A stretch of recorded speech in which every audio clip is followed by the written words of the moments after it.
Explainer. Today, we're diving straight into a gesture you've probably seen a million times. Why do men actually drop to one knee to propose? Seriously, if you've ever watched a rom-com or just taken a stroll through a park on a sunny Saturday, you know exactly the script I'm talking about. But we're going to unpack the actual, surprisingly unromantic history behind this act and figure out how the seemingly ancient ritual really came to be. It's pretty much considered the ultimate romantic gesture, right? I mean, picture this. Someone drops down in a crowded restaurant, they're fumbling with a little velvet box, and instantly, without a single word being spoken, everybody in the room knows exactly what's going down. But have you ever actually stopped to wonder where this whole tradition comes from? Like, why a knee? Why not a dramatic bow or just standing there with arms wide open?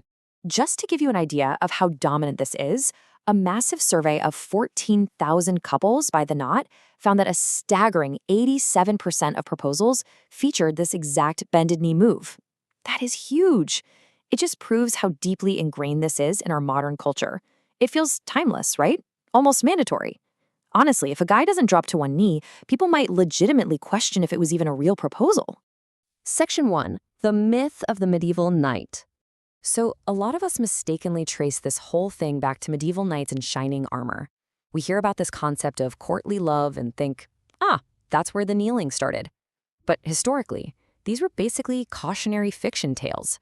They were stories written about fallen knights having illicit, tragic affairs with married women, usually the wife of the feudal lord who hired them. By dropping to one knee before a lady in these stories, the knight was performatively flipping the rigid patriarchal hierarchy of the era. So yeah, tales of broken vows and tragedy, definitely not the wholesome template for a modern marriage proposal you might have imagined. And this really highlights the massive gap between expectation and reality.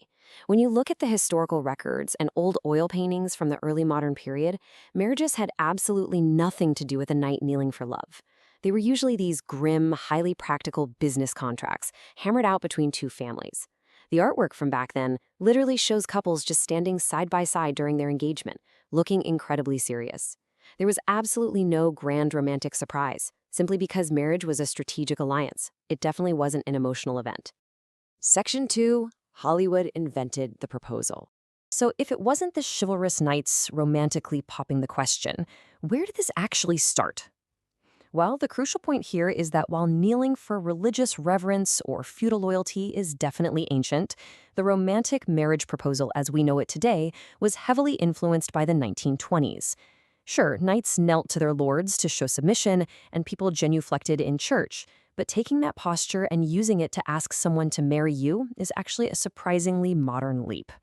Get this, back in the 1920s, silent film directors started using the bended knee for purely practical, entirely unromantic reasons. They just needed the perfect camera shot. Think about it. In the silent movie era, directors didn't have dialogue to explain that a proposal was happening right then and there. They desperately needed a visual shorthand. So by having the male actor drop to one knee, they achieved three things. First, it created a super dynamic diagonal line of sight on the screen.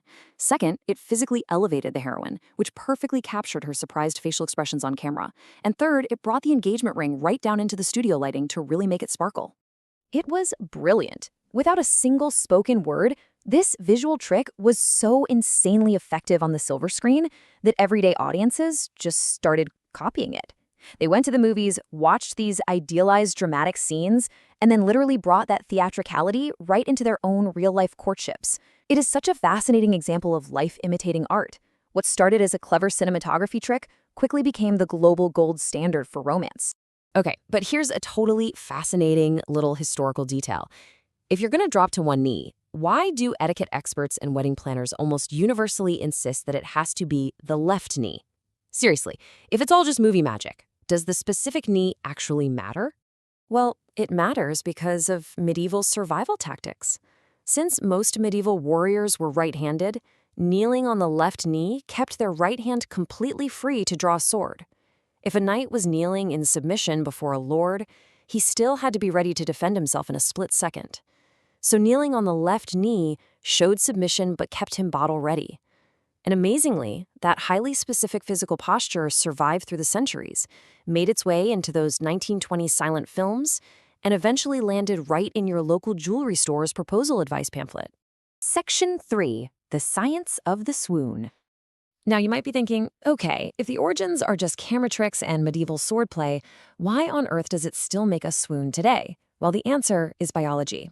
Neurological studies tracking people who receive proposals show that getting a bended knee proposal actually triggers an 18% higher spike in oxytocin, the famous love hormone, compared to just a standing proposal. The physical act of someone intentionally lowering themselves, creating that vulnerability and shifting the power dynamic, literally changes the brain chemistry of the person being proposed to. So yeah, the tradition might be kind of manufactured, but that chemical response in your brain, that is absolutely real. Section 4. Modern meaning and evolution. But as our society evolves, the way we view this whole physical gesture of vulnerability and power is changing fast.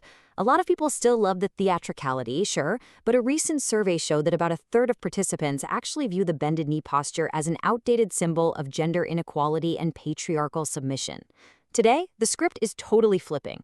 We're seeing a massive shift toward egalitarian decisions. Historically, it was all about the man secretly buying a ring and springing a surprise. Today, only about 18% of couples propose without discussing marriage first. Most design the rings together. Plus, the number of women proposing has literally tripled in the last decade. And same-sex couples are completely reinventing these scripts, sometimes even pulling off incredible double proposals. It's really shifting from a one-sided shock to a true partnership. It's also super important to remember that this whole Hollywood bended knee thing is a very Western concept. Other cultures around the world celebrate engagements with their own beautiful, completely distinct traditions that focus way more on family and mutual respect than just one cinematic moment. In Japan, proposals often feature really meaningful, quiet gift exchanges. In India, they are packed with rich family rituals and sharing sweets. Over in Ghana, there's a formal knocking ceremony where families meet to officially express intentions. And in New Zealand, carving a Maori tonga, a treasure, serves as this profound, lasting symbol of commitment. So, now that you know this ultimate romantic gesture isn't some ancient knightly vow, but was basically cooked up by a 1920s lighting director and spread by the movies, it begs a really interesting question. Whether you follow the traditional script for that sweet oxytocin rush, or buck tradition entirely to do your own unique thing, how do you plan to pop the big question?